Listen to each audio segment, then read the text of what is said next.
Good morning, Darlo. Good morning, Sean. And good morning, Crispy and Christopher King. Hi, how's it doing there? All okay for you? And of course, Oggy, he's joined us on the voice channel here. And maybe we should move into the streaming channel in case anybody pops in. Hold on. Do the whole streaming thing. So, yeah, Thomas. So there we go. We're all. We've got a whole bunch of what have we got? Likes going on now, are we? A few seconds ago, say a bandit. I can't even say that word. Oh my god! A whole bunch of people following. Really? Where they coming from? Anyway, I'm getting sidetracked. First thing in the morning. We're going to have a short one again. I've got to take Chanya to the clinic again today. This is, I think, her final checkup from the cosmetic stuff she had done a couple of weeks ago. You may not even notice what she's had done, but we'll cover that at some other stage, probably in a video somewhere. Wayne York, good afternoon, good morning. Bernard, hey, how you doing? How's your health, Bernard? It's been a while. Bruce Tuna, hi all. Wow, what all these followings and so on is going on. Maybe it's just the fact that it's picking up. As I finally joined the channel after a little while, and it's picking up all the follows and things like that for the whole week. Who knows? I should be right, Mr. Mitch. Don't worry, we're going to have to put up with these beeps for the next 5 minutes. Hopefully, not too long. What's with the zombie? It's all the people following the channel. Maybe it's one person just following and then unfollowing and refollowing. It could be. I'm not sort of seeing that happen on the log there. But yeah, it's just the fact that because I'm normally connected to Twitch and I've obviously reconnected into the into YouTube. And it picks it all up, the stuff that's missed over the last 24 hours or whatever it is. Aussie in Thailand. Hi, was finally stopped raining in the go. Yes, I believe that, if it wasn't for sign into chat, all your messages will appear publicly. I am signed into the chat. Oh, okay, I got to sign to the chat. No, I don't need to sign to the chat. Open in the browser. I'm watching the, yeah, okay, I see what that is, so I've got to do it for there. Not to worry. Hey, Dallo. Yeah, so, anyway, yeah, I decided not to open the web page this time. I'm trying to run the chat live from Streamlabs, which means I can't actually interact with it, so I have to wait for Stephen to put all the little links up in there. Not a big deal. 490mm, really that much? I don't know. Did you have to get the boat out to go down to the 7-Eleven or something? Yeah, Family Thai Channel, Western Relationship. G'day. It's a lot of water, that is. Yeah, so if it's not freaking burning the country, it's flooding the country. I hear ScoMo has sort of set aside funds to build an ark. That was the latest meme that's coming out of Australia. And I just, of course, I replied to that, well, where's the wood he's going to build the ark with, because there's no more wood left. That's the power of your deity at work. Not very well forthright thinking. Anyway. Well, that's what concrete's for. Anyway, let's get on with the, while everybody sits there and joins in, we'll do try to do a quick channel roundup first. We're going to Cambodia for a few days in November. I haven't been to Cambodia. I still haven't had any real need to want to go there, simply because of the fact that, I came to Thailand to be with Chanya, unless of course Chanya wants to go to Cambodia. I don't sort of see that as being really sort of a big focus for me. The only thing in Cambodia I really want to go to is that place that they filmed, was it Lara Croft, that temple? Angkor Wat? Angkor Wat. That's the only thing I'd probably want to ever sort of really film in Cambodia. And I've seen enough of that vlogging from other people. I don't really need to go there myself. But yeah.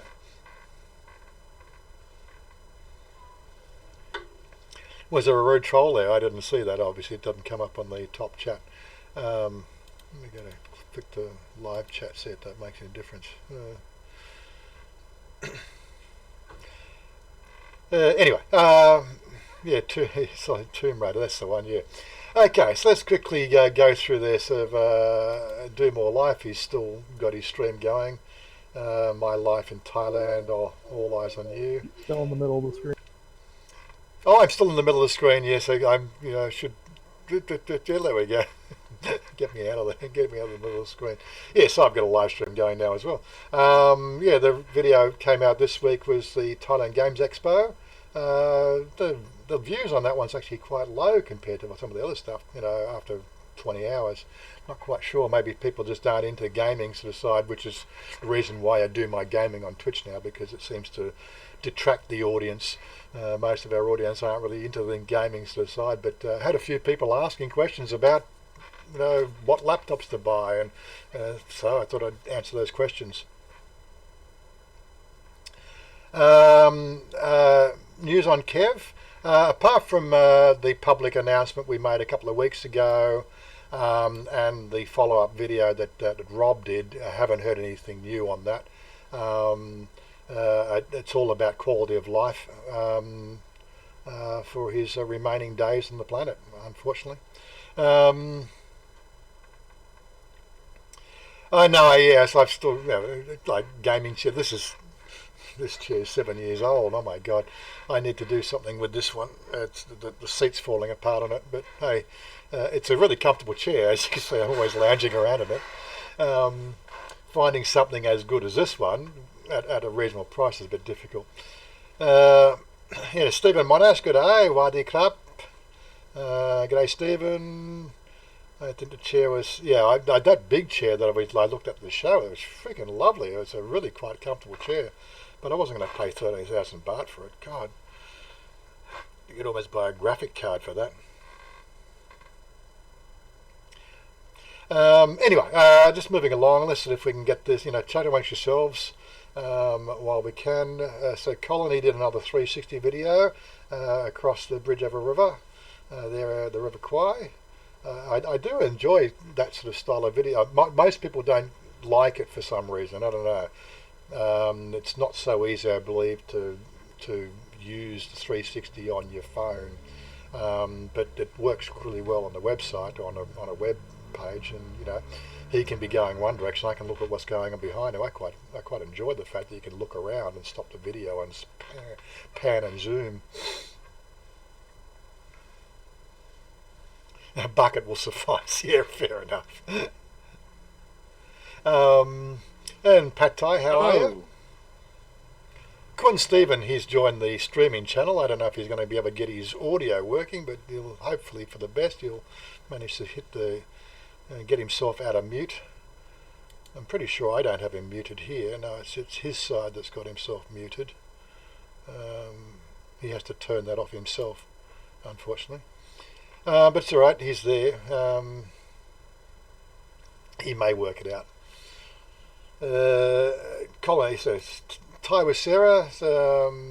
Again, more of her uploads. Food Festival Rama 9. She did the compilation of some dating and Thai phrases, love quotes, and a few other things there with her streaming the other day, which I joined in on and helped her out with the whole thing. Maggie's Journey uploads. That was 13 hours ago. Coal climbing to the most dangerous spot. Yep. Just hope she has some sure footing on that one, but she's still with her lovely boy. Was it Shane Cashman? That's from Mackay again. Hello. There he is! There he is! We worked it out, finally! Oh my God. How did I work that out? I don't know, just whatever you did, just make sure you do it again next time, Steve. I don't know what I did. You don't know what you did. You pushed the right button. You pushed the right buttons. Well. Yeah. Brian's Thailand, building up weird. there. I think it's, you know what it was? No. What Go I on. did, you know how you match this, fuck, what's that? I hope I don't fuck it up. Don't click any more buttons. No, I won't even talk about it because it might fuck it up. Okay. So Pat Ty thinks she loves your voice there. I sound like Kermit the Frog. You've got a secret admirer. Well, it's not so secret. Everybody else knows. Hi, Pat Ty. She's got a thing for you. Anyways, Chuck up north there, you must say. Oh, he's actually in Kachanumbody. So he's obviously come down south a bit. Party's over. One thing I did do is I turned the sound down on your video, so... Party is over. Time to move on about Thailand. Can't sit still. Thai-tastic.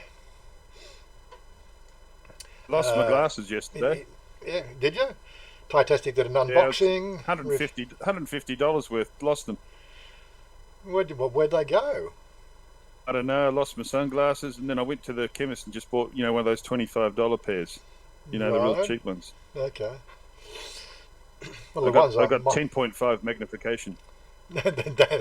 You're right. No, they started like beer glasses. They start at 1.5. I said, just give me the fucking binoculars. Well, these ones here, these I bought in Thailand a couple of years ago, and they're still doing pretty good. But How much do they cost?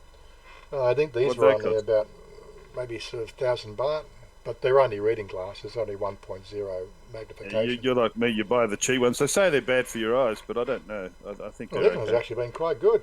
I also have the gecko eyes, which I bought a while ago, but I like the gecko eyes. I like because they have the hard case, and before I bought the gecko eyes, I kept on sitting on my glasses, and breaking the glasses because they have soft cases. What were the gecko? Wear them on your face, not your butt. What were the gecko eyes? They have the camera or something, do they? No, the gecko eyes. These are the. Let me just quickly go large screen for you, so you can see them. Yeah, they come in this there it is, a hard case, and the glasses are inside the hard case, and pretty much that case is pretty hard to crush. So they're a little bit narrower. Oh, yeah. I've got one of those. I've got one of them. Yeah. Yeah, I've got a gecko eyes. Yeah, I've got one. I buy them online. They're about you buy three pairs for about $10. But I said they're not on my face. Go on. What's the name of that chemist in Thailand? Watson's Chemist or something? You get some good ones there.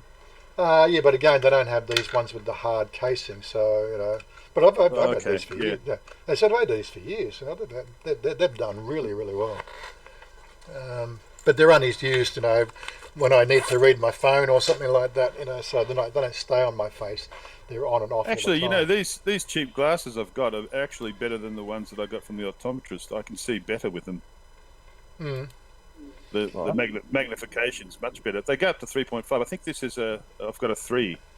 Mm-hmm. They've gotten to where they downgrade your prescriptions now, so your eyes have to work because they that's found right. Yeah. that they were given too strong of prescriptions, and people's eyes were slipping faster because. Yeah, that's right. Oh. Yeah. In my case, okay. it's only reading sort of, these have been good, but I had a prescription set of reading glasses done, and I can't use them.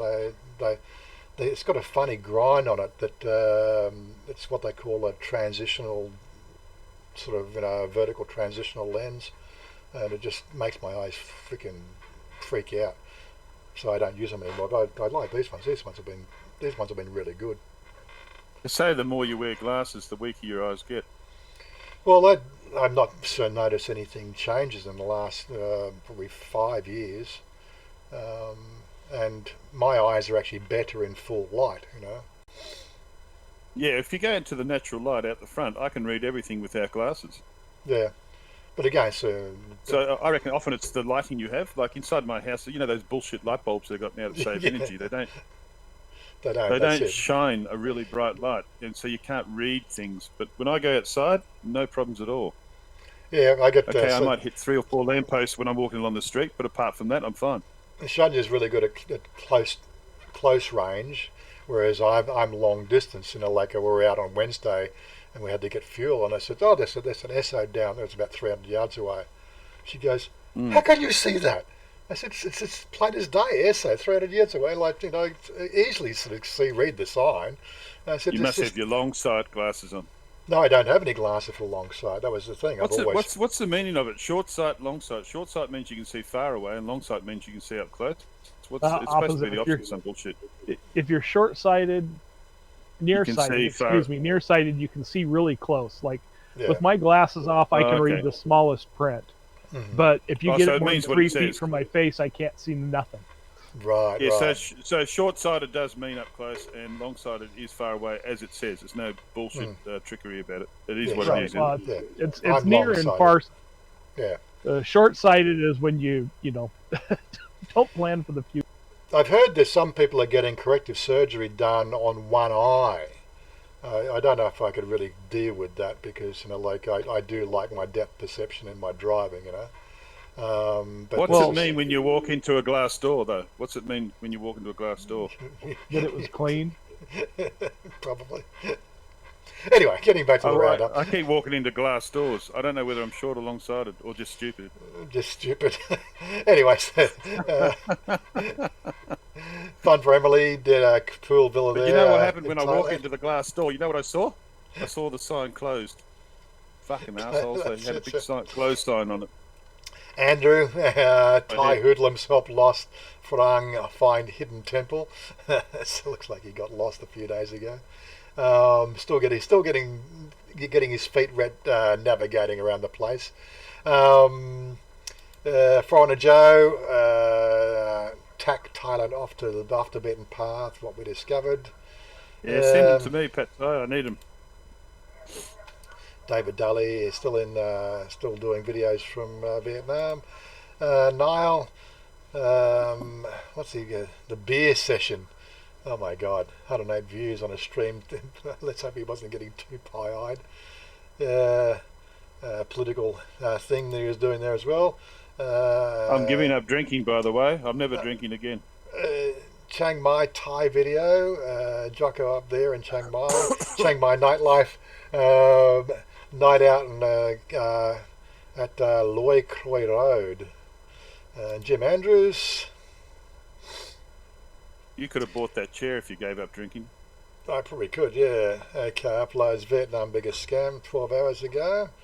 He doesn't seem to like Vietnam so much. He's having a bit of negativity towards Vietnam there. Jim Andrews does. Yeah, it's crowded. It's horrible there. Yeah. He's still people go, how nice it is there, but it's really... Ian Welldale, Smoky Mo, Jam, Camping Haven. Oh, by the way, guys, on the Discord, I actually can do this. Did you know that? I can actually go there and Streamlabs. He doesn't know what he can do. If I click on that, I can actually show you what I'm seeing on screen now. This is a new feature on Discord. And you can actually blow that up so you can actually get the live feed from on my Discord for what I'm showing here on the channel. This is something that was in beta on Discord like 12 months ago, then they pulled it out, but now it's actually working. I don't know if this is the real Lana King, so I think we should hide him. No, I think Lana King's on his panel. Yeah, real Lana King. So Bernard's already put him out. Just hide him from the channel. That's all right. You do all that because I can't actually sort of see those. I'll just hide him. That way we don't have to deal with him. Timeout means they can come back. We don't want that bullshit back. Yeah, so that's not a real King as well. But anyway, such is life. I got message deleted. I can't actually see the full interaction what you guys are doing because I'm viewing the thing on the. I'll quickly show you. So. There it is there on the live stream, Streamlabs. Of course, now you see picture and I'm viewing the chat from there. I can't actually interact on it. But yeah, that's why you got moderators. So anyway, going to Smoky Mo, Jan, Camping Haven, Ian Black. He's done this is again when he was up around our way, Tronbody Market, Sun and Luang Song. That was the same day that we hung out together. Graham and Pi up there, another live stream there, making photosynthesis microbes. Really? Okay. Big Fat Betsy. Don't they call that algae? Probably. A new hints and tips for Thailand, February 2020. Live from, he did a live stream down there as well 5 days ago. Big Bad Badger retired in Thailand. Bad Badger did a little trip around Thailand there. Eyes of a Thai, young girl Nid, making merit on my auntie's new. She got to learn the punctuation better.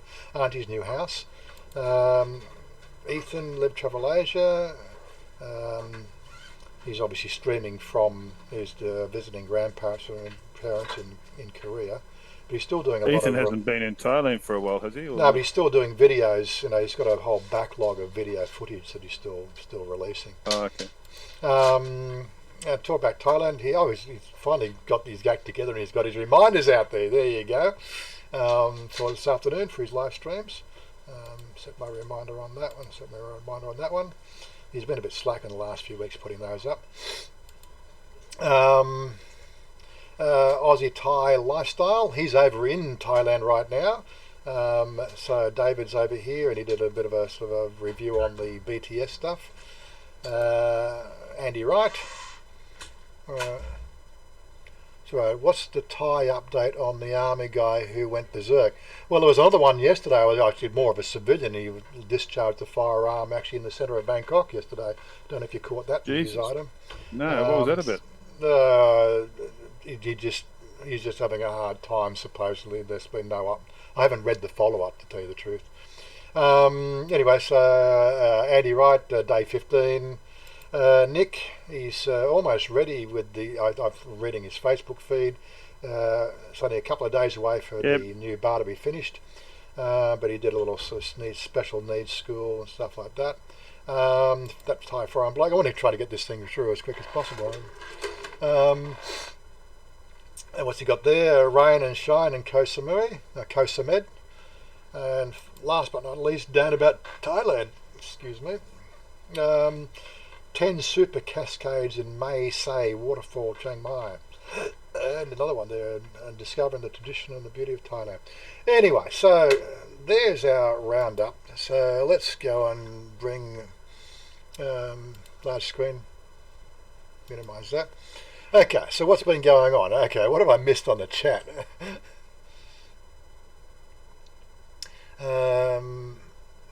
Anything? I'm serious, I've got a brand new 10 of those 3+ for heavy. So that's the glasses she's talking about, is it? So yeah. I just said thanks. My mobile's not even working. You know my technology. It's all. We can. I think I've texted people about 3 times in my life. So. Stephen, you can probably sort of send. We've got the Facebook chat group that we use. She's in the same Facebook chat group. Do that. You can do it on Facebook.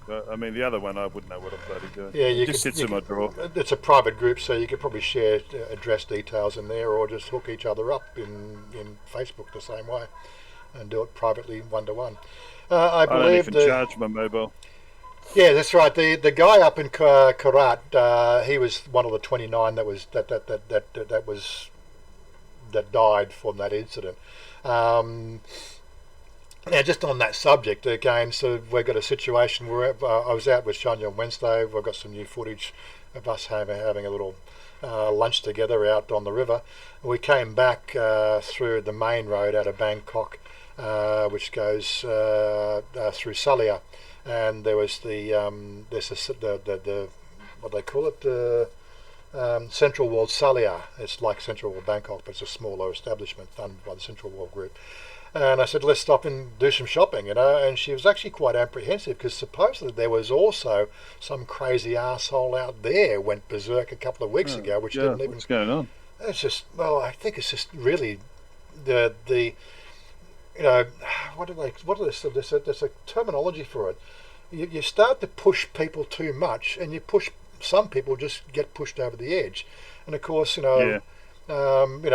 people are now struggling here in Thailand because people are being let go right? Now, not just working class. As I said, I think Tim mentioned the fact that his wife, on 100,000 baht a month salary, was let go because they were taking, that law firm were taking the cream of the crop at the top of the echelon of their business. They were cutting the fat out of there, because they are having difficulties. All these businesses tourism down as well, isn't it? Because of the SARS, but then it was down before that. Not SARS. What is it called? Corona. It's down because of the high baht. Thai businesses for the last 12 months have been struggling, and so what we've been finding is the fact that businesses are starting to let people go because they can't. They're not making the same sort of profits, and of course now. I read some. Yeah, go on. I read somewhere the Thai government are putting tourism first over blocking Chinese from coming in, just putting a temporary ban on them before, whilst they work out the virus situation.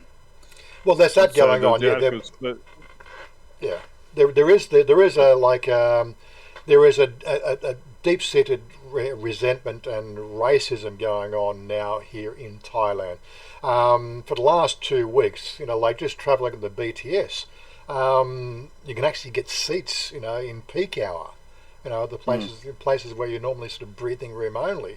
The BTSs are absolutely. I haven't taken any photos because they don't like you taking photos on the MRT or the BTS. It's a privacy issue, I guess. But yeah, you can definitely get space on the BTS, and this is in peak hour, and it's quite bizarre.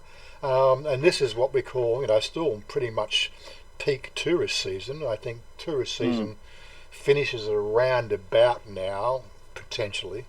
And it starts up on the school holidays in April again. Then it starts back in April. But it is, the streets are bare, and it's not so much the Chinese not being here. Obviously, there's just not so many people coming from China because of all the strict rules, and I think that Wuhan's been quarantined. People aren't even allowed to leave the city.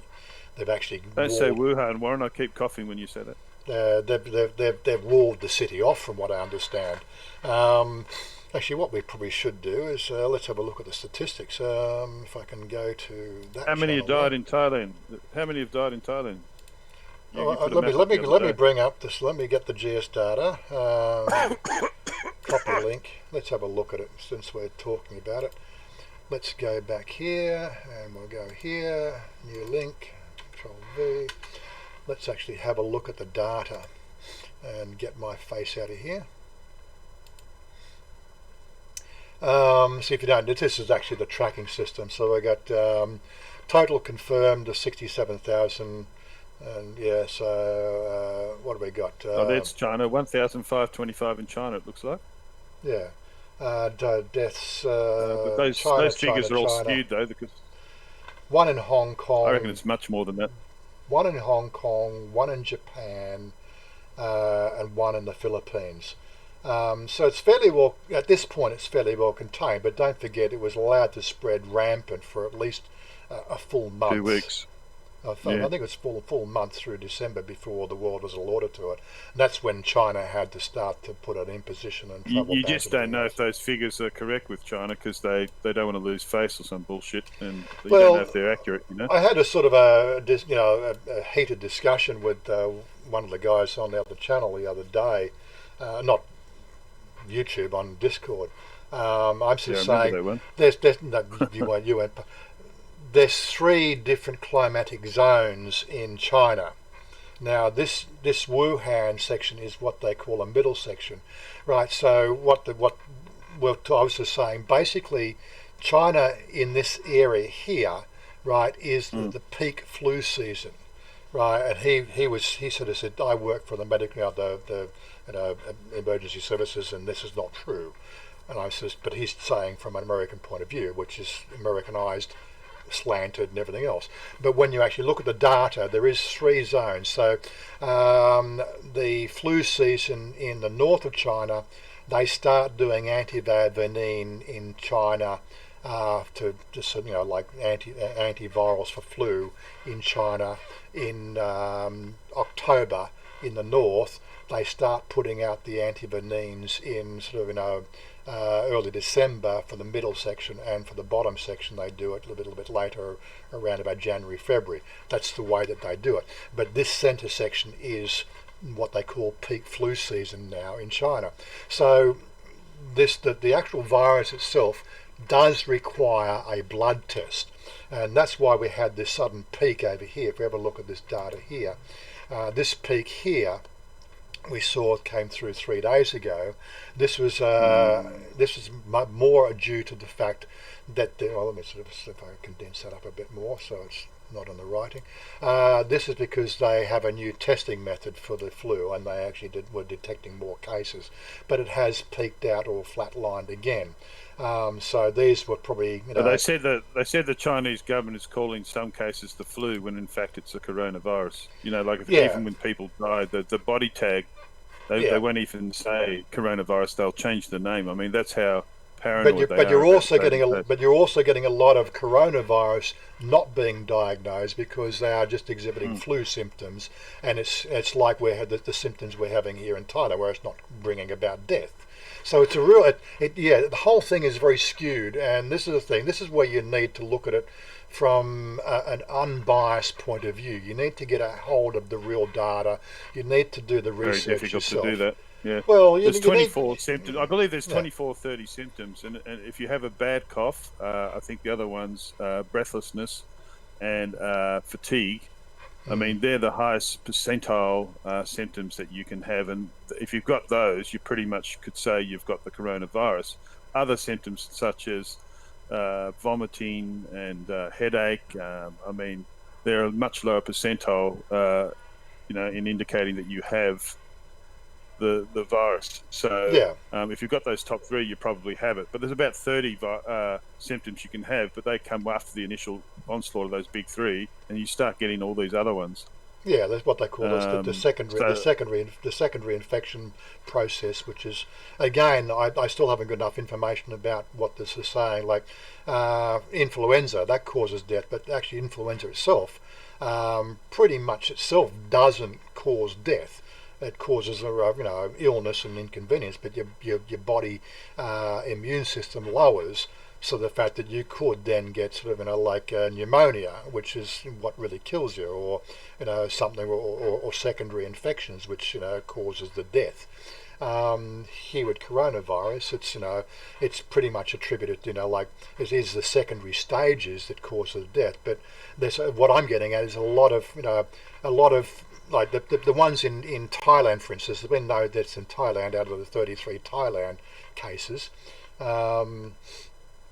If we can find Thailand here. The other thing too about China is I don't know how they work it out, but they work it out on the number of people, and then the ratio of people who died to that number of people, and they added it all up, and they said it's bullshit. These figures of 1,525. They said it's got to be much higher. Well, I don't know. So we have to sort of to say that we do feel that there is the anomaly that I see in the graph is the concentration, right, and how well that quarantine's going, and how well they're suppressing the news. But we've also got to look at the fact that there are cases, and the cases have been recorded in Thailand, for instance, for over 5 weeks. But there's been no deaths and there's been no spread, right? So apparently it's going airborne now. Is that true? Is it gone airborne? Well, I believe it's just what you classify as airborne. They're like what they spitting in the air is still airborne, but the actual virus itself being able to live without the mucus. No, it's not. It's not airborne as a virus itself, right? It's not an aerosol. Right, it's not an airborne virus, it's an aerosol virus, which means it does require the sputum, right, to carry that air component. But again, it's airborne to 3 to 5 feet, but that's always been the case. It's still not what they call an airborne virus, which means the virus can survive totally on its own without moisture, if you know what I mean. Does that make sense? If you contract it, if you can contract it, I think it's 2.83% chance of dying as opposed to SARS, which was much higher, 10%. I think. I did have those figures, but I haven't. I've lost the link. And so the chances of dying if you get it, I think, are more likely for very old people who have somebody who has a pre-existing condition, or a very, very young person, or a baby, for instance. Where their immune system isn't strong enough to survive it. So I don't think it's as potent, based on that little story I just gave you. I don't think it's as worrisome as people may think it to be. If you're pretty healthy and young, but then again, I'd probably be fucked because I'm 57 or whatever. Well, the concern is the fact that I think the R naught is about 3.5, which means that for every infected person, there is the chance that 3.5 other people will be infected. If they come in contact with the virus, and the virus is taken into their, because of this long incubation period. There's also, like, compare it to flu, I think it's only 1 in 100,000 people will actually die from the flu, right? Whereas what we've got here, this is saying 1 in 35 people will die. We'll actually look at deaths versus confirmed. So that's 1.5. So that doesn't look in 1 in 30. That's looking probably that's 1 in 45 people. So the numbers are starting to get lower. Just looking at the 66 versus 1 in 1500.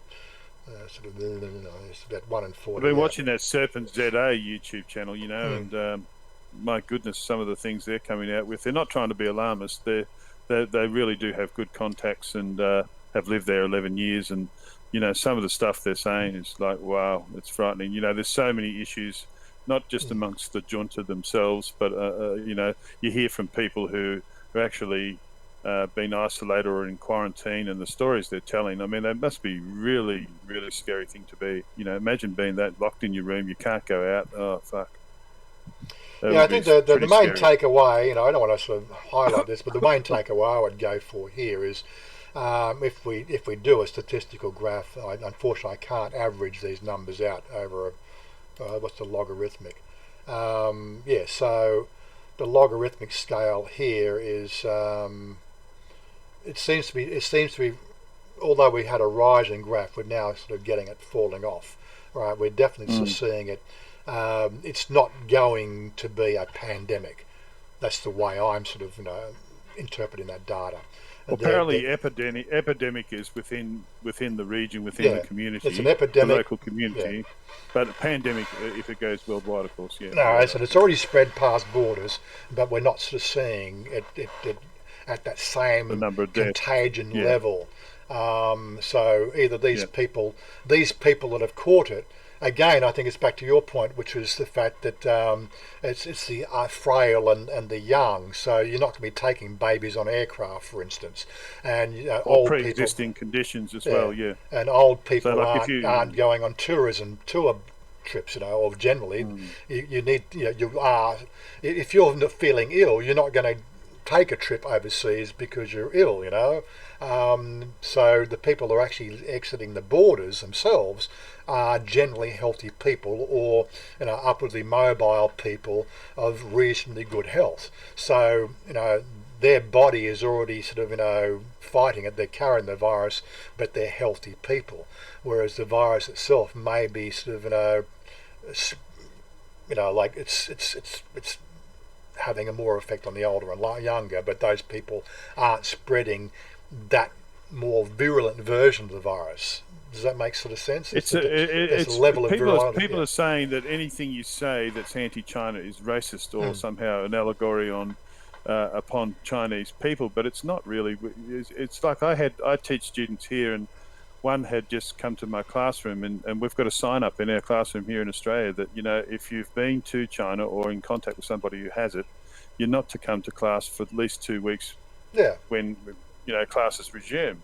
And so there's a Chinese lady came the other day to class, and she started and then one of the other students went home because they said, I'm not going to take a risk. And I said, well, it's up to you. I think she's okay because she hasn't herself gone to China, but her son had been in China, but he hadn't been near anybody with the virus. Well, as far as they know, he's been allowed back at school. So I said she should be okay based on that, but it's entirely your decision if you want to piss off home, because I didn't really like being there either. And then another guy, doesn't matter really where they're from, he turned up, he was coughing and spluttering, and I said, mate, you're going to have to go home. And he said, oh, well, I haven't got the sign. I said, well, I don't know, I'm not a doctor. I said, if you're coughing and spluttering, you need to go home, because I can't take the risk. So we've got 2 confirmed in South Australia. We've got. But you're racist. It's bullshit. You're not a racist. You're just taking necessary precautions. Yeah, 5 in Queensland, 4 in New South Wales, 4 confirmed, 4 recovered. So they don't know. That's and of all those ones in Australia, I believe they had been to what's it called? Wuhan province. They had actually been there and been to China, which is ironic. And then there's another 200 on cruise ships. And I guess there is, though, without sort of sounding racist, there is a racist bent as well. What we're seeing is the predominance of the fact that it seems to be only affecting Chinese, right? And okay, people who are coming to Australia. Well, they could say it's a racist bent. I think it's more fear. I mean, you think of the time. But they said we are keeping our distance. Right, people in Australia are keeping their distance from Chinese. Not because I'm not against Chinese people. Yeah. But it's like this, like when the World War, it's not a good analogy, but when the World Wars were on, and then if you lived in America Don't mention the war, Stephen. Don't mention the war, Stephen. And if you're from Japan, everybody Japanese was treated poorly, Yeah, that's right. Yeah. So it's a natural reaction of fear, and so to that extent, it is a racism. But the average person in the street, like people now won't go to Chinese restaurants, right? They won't. They're taking precautions. I mean, it's all very well saying be nice, but even the Chinese are banning Chinese. So to say it's racism is very hypocritical. But there are, if you like, guises of racism, which come out of fear. I would hazard a guess they come out of fear because people are taking precautions. They're saying, well, I'm nothing against you, but I can't take the risk. Yeah, but as I said, like people ask me, people have been asking me, am I worried about going into Bangkok? Which is probably the epicenter of where you'd probably catch it. Chinatown. Go to Chinatown. Yeah. Well, I've never really needed to go to. I think I've been to Chinatown once in the last 3 years. And that was that walkthrough. There's nothing there that I really want to go to Chinatown for. It's something that doesn't interest me. Especially now that the forest is there.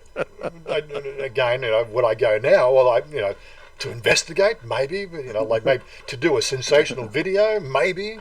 To get rankings on videos, maybe. Oh, come on! I got better things to do in my life. It's not worth the corona. Yeah, it's not worth the coronavirus for that. But I did have an article I wanted to sort of, I've got 15 minutes. So I thought this one here, it came up on my feed. It's not specifically Thailand-based news, but I thought that let's talk about it. I don't want to talk about coronavirus. I want to talk about this. We've been talking about it for an hour. 30 minutes. Okay, this one came up in my feed the other day. I thought it was a really nice piece to talk about. And it goes on, retire at 55 and live to 80, work till you're 65 and die at 67. Startling new data shows how work pounds on the older bodies. It's a really interesting sort of article. It goes on to talk about where he's getting his data from and who he is. But the studies were based on the numbers for pension fund checks being sent to Boeing retirees. The Boeing experience was that employed retiring at 65 received pension checks for 18 months on average prior to death. A similar experience was discovered at Lockheed Martin. On average, employers received pension checks for just 17 months. Apparently, experiences at Ford Motor Company, Bell Labs are similar to those of Boeing and Lockheed. Statistics at pre-retirement seminar illustrated that the average age of retirement at most large companies in the US was 57. So, large companies, people are retiring early, or they're working for themselves, or, they've made enough money to retire early. And so, they're getting out before the mandatory retirement age. But it's interesting. There's another way to think about that too. People are getting out early, but like if you get a decent enough payout, and then you can invest that and then find another job somewhere, you're well in front. Yeah, and that's the thing. This is what there are a number of different circumstances, but it's interesting that the fact that they're starting to discover this whole I'm reflecting more about the whole style of things that we have here in Thailand. Like I'm meeting these people here who have been living in Thailand for 15, 20 years, and they're 75 and they're upwards of 80, and they're coming to the meetups, and you think, well, you're doing pretty good for 75, You still seems to be quite sprightly for 75, I back in Australia, I'm seeing people at 65 and in the workforce, and God, they got one foot in the grave. And it's very stressful now because every company is counting pennies now. How they can save money all the time, and they're putting less people in admin and making more people do more, like they're doing more of the admin stuff now. I do more paperwork now than I ever do so that the government can save money. And then to take away, I wanted to focus on here was this conclusion.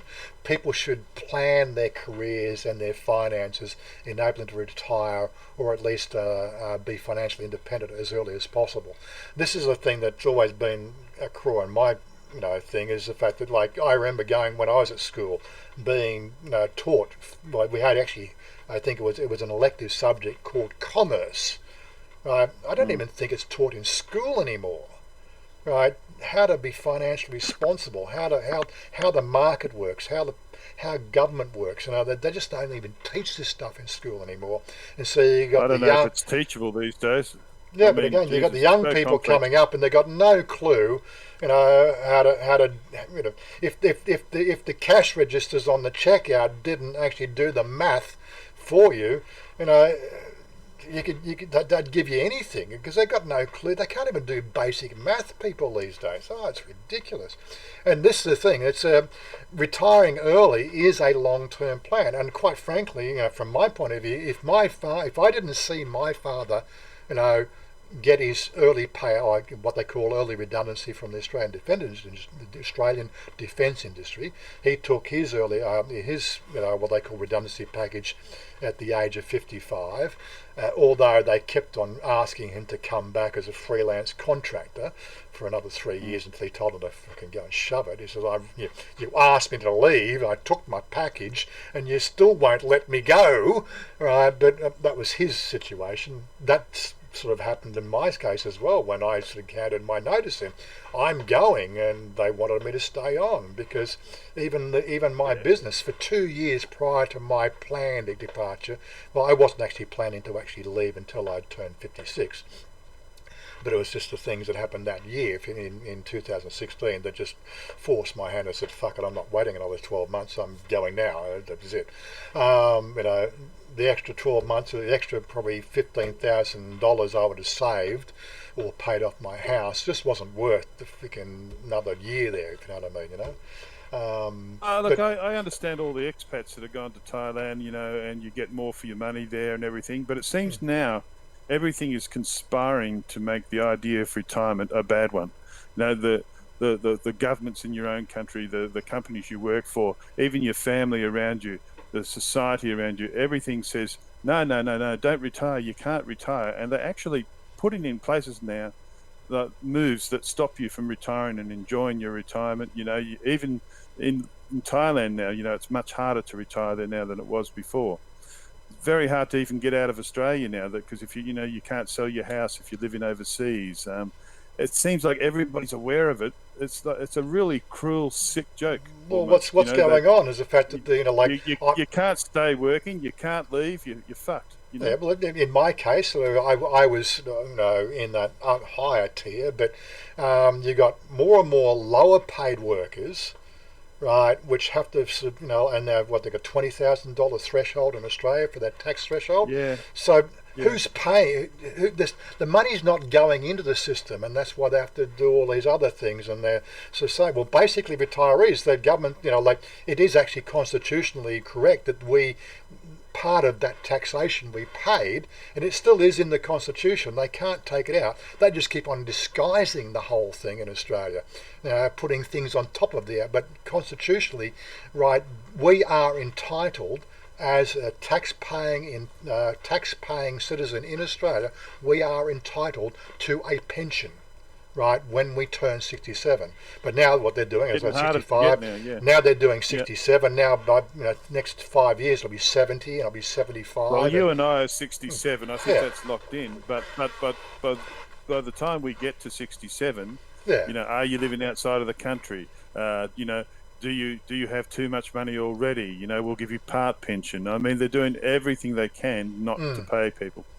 Yeah, that's the thing, because the money's not there. They keep on giving grants to freaking sporting goods to win elections. How does that, seriously, I've got to ask the question, like we might like, well, I don't really give a shit about sport. A lot of people in Australia like their sport. But fair enough, yeah. If it can't fund itself, why does it need money? Well, I remember when priorities. I mean, look what we play. Look what we pay tennis players. I played football, from the age of 8 through to 14, and we didn't have money. We didn't need money to play sport, right? We played sport because it was sport.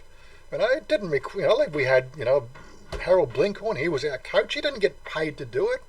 Right, but now all the priorities are wrong now. Like we'll pay a tennis player or a golfer. We'll pay a tennis player or a golfer 10 million or whatever they earn, some extraordinary amount of money with sponsorships and everything, hundreds of millions of dollars. But God forbid we say let's build another floor on the children's hospital. They won't do that. The money's just been spent on all the wrong things. Right? People just got to wake the fuck up and just kick these government. We need to vote independent. We need to get to a situation where government, right, doesn't vote on the House. It votes on things that are important, need to be sort of private, undisclosed voting systems. So the fact that you can do a crossbench vote without, fear of reprisal, right? All ballots should be secret. Right, so the fact that if you consciously don't want that thing to be passed, then you'll just conscientiously sort of say no on the voting paper. Like this is in government. Unfortunately, all votes are tallied and they're all public. So the fact that you can't do a crossbench vote in Australian Parliament, for what I understand, it's the way it works. So once you say you're liberal, it's just really hard now. Your vote counts as liberal. What the fuck is that? I think the idea. What you did and what others have done is the ideal. I mean, let's be honest. Not many people like what they do. You need to plan that. You need to plan that when you're 20. And as and Oggy was just saying before we started, unfortunately, when you're 20 years old, you don't even think, like that's it. The world's your oyster, and you just want to go and party hard, and you don't even think about the fact that what's going to happen when I'm 30, as opposed to what's going to happen when I'm 60. Oh my God! I wasn't even thinking of supers. I mean, somebody had to come to me, and I was halfway through my work career before I joined the super. Yeah, so I think the same thing was with what do you call it?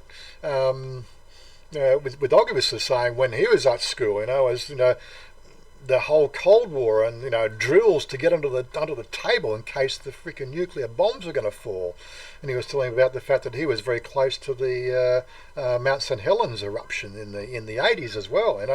They had 2 inches of dirt on their roofs from the eruption, and people died. I think in some. Yeah, living for the now, I think, so important. There he is. He's turned his mic on. So give us the rundown of your experience. I'm back now. I'm back. Yeah, living in the now is important. I think there's too much thinking of the past and planning for the future, but we forget to live now. And if we don't live now, like all your superannuation could be gone in a worldwide recession tomorrow. Yeah. Well, that's a thing. There is a risk, but your experience, as we were saying before, you summed it up really well. You weren't thinking about the long-term future. You were worried about a bomb being dropped the next day. And will there be a future for anybody? Is that right? Yeah, you didn't know if there was going to be a next year, because the next contrail that comes over the horizon could be the end. Yeah. And living near the Hanford Reservation, we were on the prime areas to get hit, because that's where they seed the uranium, or whatever you call it. But, right, yeah. So the chances were we'd be so much dust. But I think it's I mean, for some people waking up in the morning is the most important thing. Like if they're very, very sick, will I live another day? It's all levels. That's right. Yeah. So there's a number of different factors. It's like, will I be able to eat tomorrow? Will I be able to drink something tomorrow? So there's all, it's all relative. And here we are in the chattering classes, if you will, saying, will I have $5 million? Will I have $6 million for my thing? Geez, that's not even a consideration for most of the world's population. But it's also the side okay, if I didn't have, I could have stayed another year and been employed and left when I wanted to leave and done a few other things and had a little bit more on my kitty. But it all comes down to how much do you need to live, right? In Thailand, like if you've got $500,000, that's going to survive. You'll do 20 years here in Thailand easily if you work to a strict budget and don't go overboard. And then probably double that again in Vietnam and Cambodia, because I think somebody said you only need about 1,500. Yeah, but it all comes to that. But we come up in a Western society where like keeping up with the Joneses was the mandate in life. You had to have the latest phone, you had to have the best car, because the guy next door had you had to have the nicest lawn, you had to have, right. Yeah. The things that mean absolutely nothing to your life, right, became the most important things. $10,000 on water for your lawn each year. but again, you got to start to think about what life is. It's about, as I said, it's about enjoying yourself, having a good time, right? But like, what does it mean? The fact that I've got an 11,000 baht phone as opposed to a 30,000 baht phone. You still got to be careful. You does all the same things that a 30,000 baht phone does. It just doesn't have a fucking Samsung label or an Apple label on it. Why does it have to have the label? Why are we made to think that we have? We're not talking about we're not talking about getting all your money and spending it like Rockefeller, but living in the present and still remembering to enjoy your life at the same time, being a little bit cautious. Food on the table, a roof over your head, right? Relatively easy access to some sort of transportation, and clothes on your back. That's all it needs to enjoy life. Right? I don't need to have a flash life. So what was that? Like a very I was thinking about this. Sorry, I'll get going. Yeah. No, I'm just saying it seems like a very Thai attitude. People were wondering, where did this attitude come from? Well, they just don't have the Western attitude. Yeah. And Thais, you see them on the street. I walk down the street every day, and these people pretty much don't have jobs, and they're happy. It amazes me, like the level of happiness here, having effectively nothing, as opposed to in Australia we had access to pretty much everything in the middle class and being freaking unhappy all the time. Though, Warren? Are they really that happy, or is it just our perception they're happy? Well, like, is there a simmering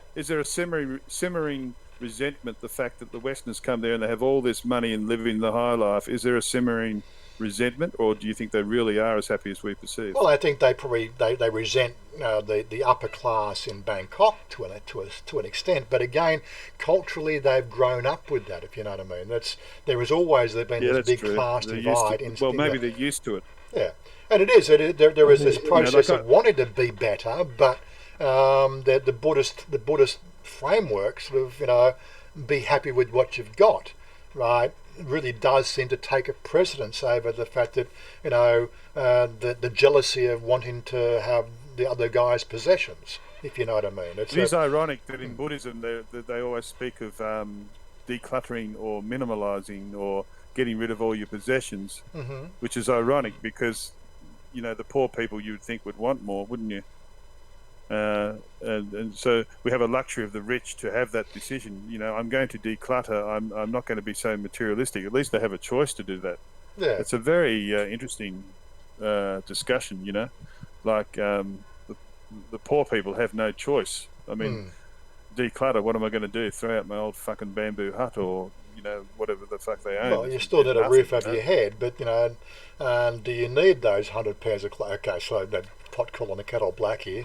She's not in the room, is she still? Is she listening? No, she's downstairs putting some makeup on or something. So I got to get ready to go out. So she hasn't come up and said anything. You pass that guy working in the vending. What do they call it? Not a vending machine, but a vendor, street vendor, right? And you pass him, you go, God, well, he seems happy.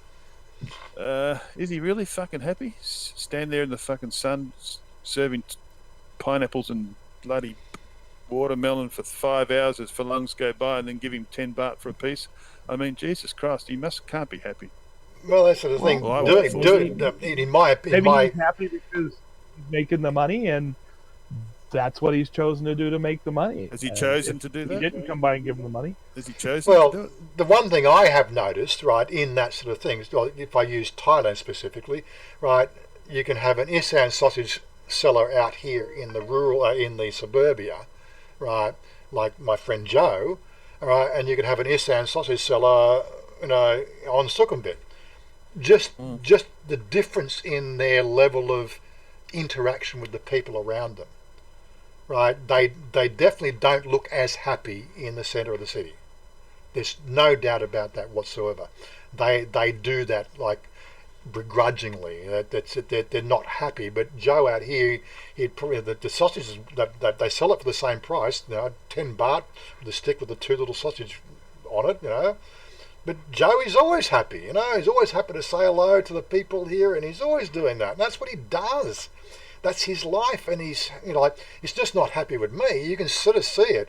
I can see it before I get there, just his interaction with the people around him, and he seems genuinely joyful, right? He's always asked me to come and have a drink with him, and get the idea. But that sort of thing. So people don't really say. I've got to do more videos of this whole suburbia aspect of Bangkok, as opposed to what we're sort of seeing in the centre of Bangkok. The only way I'm going to be able to do that is to really sort of do live streaming on the street. I've got to work out, obviously, how to do that a bit better. I've been sort of threatening to do it for the last couple of weeks, but I'm enjoying my life here, playing games, doing what I do. I don't have enough time to do everything, I think the thing that shits me is when you walk down the street and you see all this poverty and people, we as tourists, we go, oh, they seem very happy with their lot. And we don't know fuck all about it, really. I mean, we look at them and say they seem very happy. What an arrogant thing to say, in my opinion. Well, I had one dick on. Well, they seem happy sweeping that fucking street over there and picking up dog shit. I mean, what the hell? I mean, I had one dickhead on a recent video here, which is the 10 things to avoid in Thailand. He's been having a bit of a rant, right? He just goes on, just avoid Thailand altogether, Just it's public. I can put it over here. And we can talk about it. This is the sort of the closed-mindedness of. I don't normally make it public, but you can go and look at this yourself. It's all right. Let me get out of the screen here. Right, so just avoid Thailand altogether. Thais are thieves and liars, and all Thai police and government people are criminals. Please look up Airdrie. I don't give it whoever that might be, some guy with an opinion. A drunk off-duty Thai cop murdered an innocent Canadian for no reason and shot his pregnant friend. We generalise all the time. It's such a generalisation, and I'm going, you live in a secluded world, Bobo. You have no clue how Thailand really works. That was my opinion. He comes back and says, you're a delusional idiot. I lived there for 18 years, from 2001 to 2019. I also taught there for 17 years. The most horrible things about Thailand were told to be honest. I had a near-fatal accident. Well, you're a fucking dick, really. Come on. Yeah. This is your personal experience, and quite frankly, you're probably a misogynist prick, right? And you'll probably expect the whole world to bow down to your freaking weird way of life, right? But I don't see that shit, you know. Here's some more information. It just goes on. I said, look, I live here now. Yeah. I don't feel the same as you, Bobo. But then again, I live in Thai suburbia of Bangkok, where the rich Thais seem very happy. Where things are normal and don't make news headlines. What can you say? Like, he's had an experience, right? But he generalises the whole 65 million people into the news headlines. Right, Yeah. news headlines aren't the 65 million people, right? No. So just as we shouldn't say they all seem happy, we shouldn't say they're all a bunch of liars and shit. So Yeah. it can work both ways, you know. Yeah. We don't. The truth of the bottom line is we make these blanket statements for whatever stupid reason or rationale, but the truth is we haven't got a clue. As the saying goes, the secret to a happy life is don't argue with people, and then they sort of says, no, you're wrong there, and I have to agree with you. But that's how it is. It's just, you know, what can you say to these people? They've got to be in their bonnet. They've had a bad experience, and they're for the rest of their life, they're going to paint Thailand as a bad place, right? Yes. You only see bad news. For all we know, you know, like we're standing there. I saw this video once, and the guy comes in and he buys up all, you know, he's going to be Rockefeller, and he buys up all the vendors' food. It's one of the other vloggers. Buys up all the vendors' food, and he goes around and he hands it out to all the bar girls, like Jesus Christ handing out loaves of bread. And I'm just a marvelous human being. Look at me, look at me, look at me. And they're all thinking, Jesus, thanks for the fucking mango, you know, but. We want money, you miserable fuck. Now piss off. You know, I don't know. Who knows? Maybe they're thinking that way. Well, maybe they are gracious and saying, oh, thank you very much. I mean, look, these Thai people were surviving before we got there in a subsistence lifestyle. They'll do it after we leave. We are not saving or changing anyone or anything. Yeah. In my case, of course, I have to say, you know, I accept the fact that I live in a foreign country. Right, I respect Thais. I respect their culture. I respect their way of life. I don't.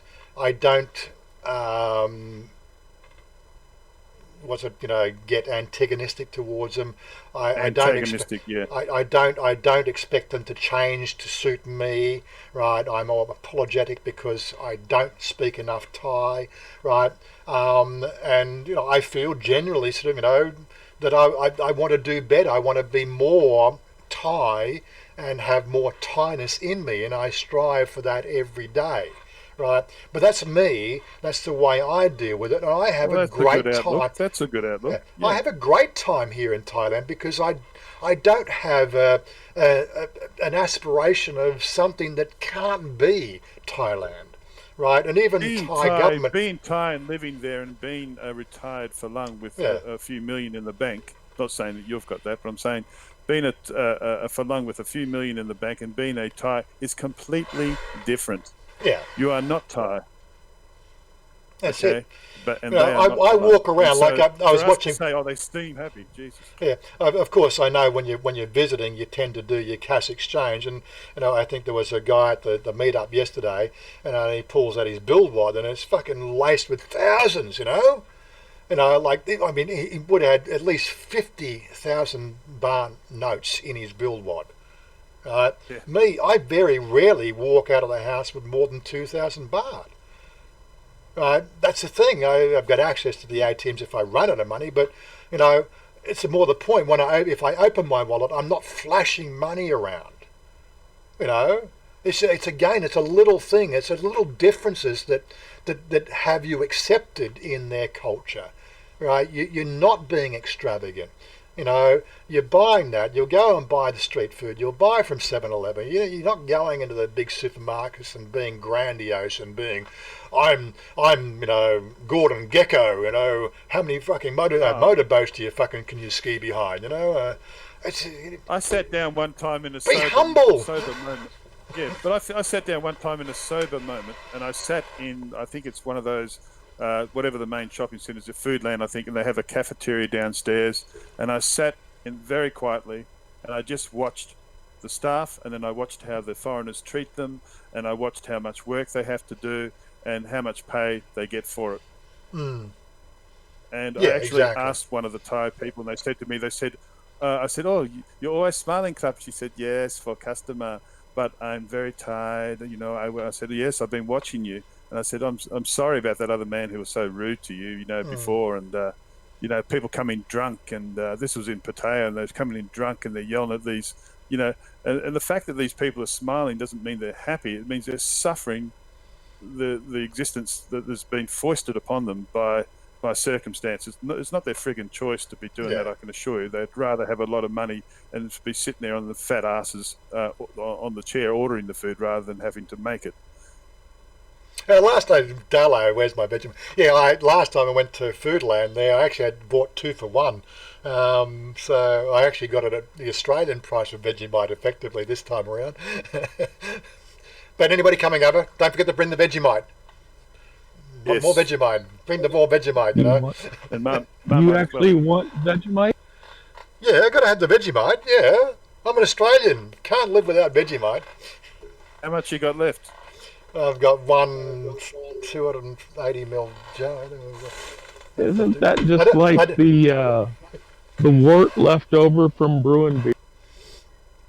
It's a yeast extract, yeah, but let's not go into it. It's the grease off the axle of your car. It's axle grease. That's it. you only Australians like Vegemite, okay? The Thais here, they look at me like as if I cut on bang. An acquired taste. Yeah, it is an acquired taste.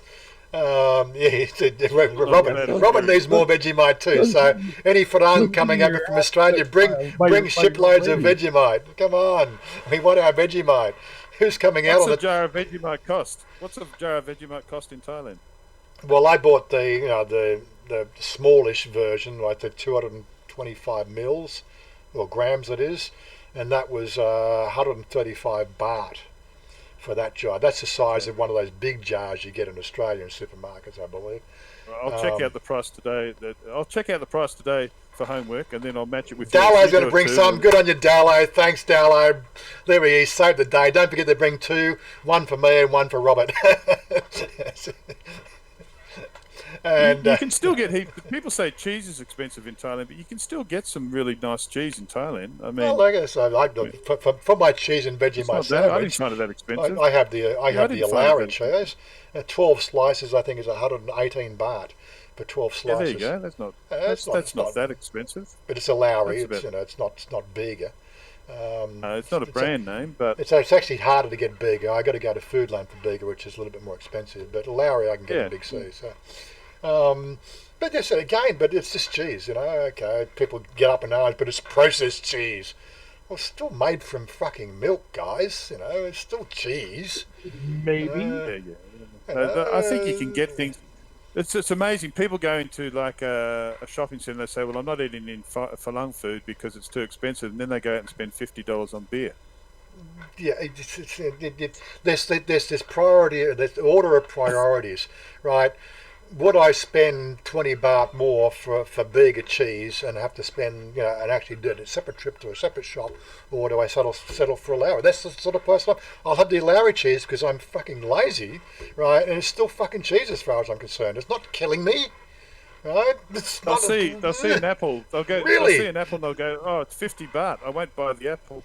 But they'll go out and spend 1,000 baht on beer. I don't get that. It's just, people just have the wrong ideas of what really is necessary to have a happy, fun life these days, right? And it's not possessions. Okay, I have a motorcycle, I have a nice computer, I have a laptop. They're the 3 possessions I have. The 3 possessions I have are a computer, a laptop, and a motorcycle. Everything else is Chanya stuff and my clothes. That's all I have. I don't want for anything more. But I use my computer, or I use my laptop, and I use my motorcycle. They're not just gathering dust there as, oh, I own this, or By the way, what do you think of the computer show you went to? It was great. Did you enjoy it? It was just loud. God, it was loud. Yeah, What's the thing on it all? I mean, you showed me. I was so confused.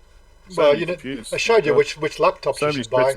I think that MSI laptop, the MSI one, the first one we showed, I think you should probably look at that when you come over here. So put aside 35,000 baht, and before we go home, I'll set it all up for you. So with the Discord and all. I like the bits and HP pieces. one you looked at, the HP desktop. I like that. Yeah. Well, the all-in-one. Oh, they're all That in was one. only 22,000, 24,000. Yeah, but that was nice. it's again, it's Not a good gaming it's machine. not a good gaming rig. That's about as powerful as you get. I don't game, but for me, if I was living over there, that'd be perfect. Fair enough. In your case, you could probably, when you come over, you're not going to go. You're not going to be a gamer, so we could probably settle for a 15-inch screen, right? Still 1080p, 15-inch screen, and probably not so high a spec. They run in about 20 to 22,000 baht. Yeah, so that's $1,000. Really nice. The white one you looked at, Ooh. thin screen, as you said. You can pack it up in your suitcase. Go on, Noggy. What's your opinion of getting a 15-inch laptop and then getting a big monitor to plug into it? Well, that was the second thing. What I was getting at is the portability, right? I said if you're coming over here, like in Richard's case, he's coming out for 2 months, right? Is he going to be in the one hotel, right? It just means an extra thing you have to box up and carry somewhere else. Would be your screen, but that's the other alternative. I tried to just focus on one thing, which is 7-inch. If I went down to 15-inch and even the smaller screens and the i5 processors and all that thing, I would have been there for 10 hours describing them all. See you, Robert Mack. The real key is, like if you're coming over, hit me up. Hey, Robert. Let's get together. Let's go shopping if you want to get a laptop, and I will help you choose a laptop for what suits you best. Right, and again, it might be a 15-inch laptop, high-end spec, but we're going to get a nice 32-inch and a Samsung curved screen monitor for your main viewing screen, like I have. Or a TV. Can't you use a TV and plug it into the TV? These days, depending, you've got to look at laptops. See, laptops generally only have a HDMI or a DVI port on them these days, and most TVs will have a HDMI, but will they have a DVI port? So it's going to have a massive screen if you use a TV. Yeah, but you have to match up the outputs from the laptop to make sure it goes into the computer. That's one of the other key things. But again, that's the sort of things that really personal choice. So that's it. I'm quite available. If you're coming over here, you want to get yourself a laptop that you can bounce backwards and forwards. Like I know Ian from England, when he comes over, I actually got his freaking cooking utensils downstairs put away because when he comes over, he comes here for 3 months, so he does his own cooking at home in his Airbnb.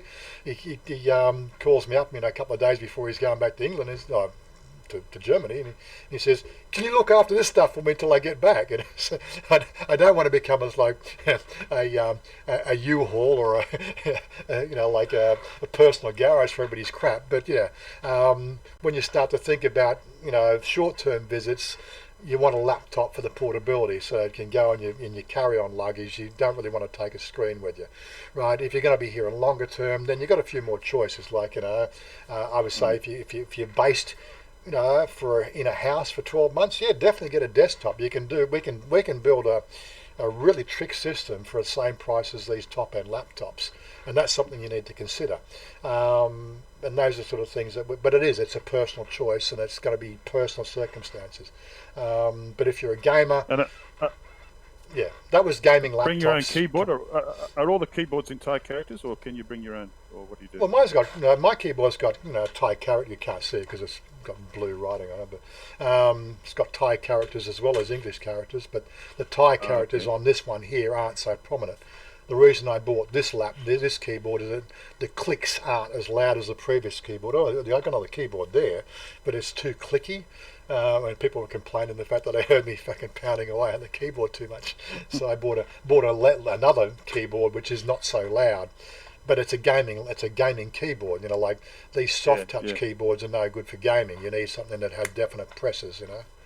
But that's some of the things you need to do. And look, it's 1:15 the hour. As long as I can get wide. Sonia hasn't come up and rattled my cage yet to get off the screen, but I know she did want me to take her for a. Let me just have a quick look out the window. She hasn't gone to work, I don't think. She did want to go to the motorcycle's still there, and the car's still there, so she's probably still downstairs waiting for me to get off the computer, you know. Anyway, look, as I said, I did want to do a short one. We could now we've got Stephen back on the voice. We can definitely look at. There's no guarantees. No guarantees, because I completely ignored what the live chat is doing today. I really have. Sorry for that. I should have written it down. Yeah. Even just don't change the thing. Leave it alone. Just walk away. I did now. Yeah, I'm not sure what I did. You got to anyway. Yeah. I went to the voice. I went to the voice thing and matched up the headphones with the. That's what you got to do. Yeah. Thing, and then I turned down the sound on your video, and so I don't know. Yeah, don't forget, all the links are down below to join the Discord, to join the Twitch. I want more Twitch followers, so I've got to get to 50 Twitch followers to get to the next level in Twitch broadcasting. So even if you don't watch, just go on my Twitch channel and subscribe. We want you to do that. There's no money involved in it, of course. It's just the fact that it's just my next level in twitching and gets me a few more things I can do on Twitch. But yeah, so... I'm going to love you guys and leave you guys. I do want to sort of keep my girl happy. It was Valentine's Day yesterday, and you didn't get her anything. I did. I got her perfume. Yeah, she loved the perfume. So you're telling her she stinks. Okay. I bet she appreciated that. Right. Anyway, I know perfume. I hope you didn't pay through the nose. Pay through the nose. Anyway, we're gonna kick off the tune and close this thing. Thanks for joining. Get off. See you next week. Thanks for joining in, guys. Great to have you here. And we will catch up with you. Oh, there's Dallo. Thanks, Dallo, for the nice little beer money thing. There you go. But have a Vegemite sanger on us. That's what we were like. Okay. Thanks, guys. I'll catch up with you guys next week, and we might do a live stream at some stage. Out and about, ending soon. Let's get out of here. Bye-bye.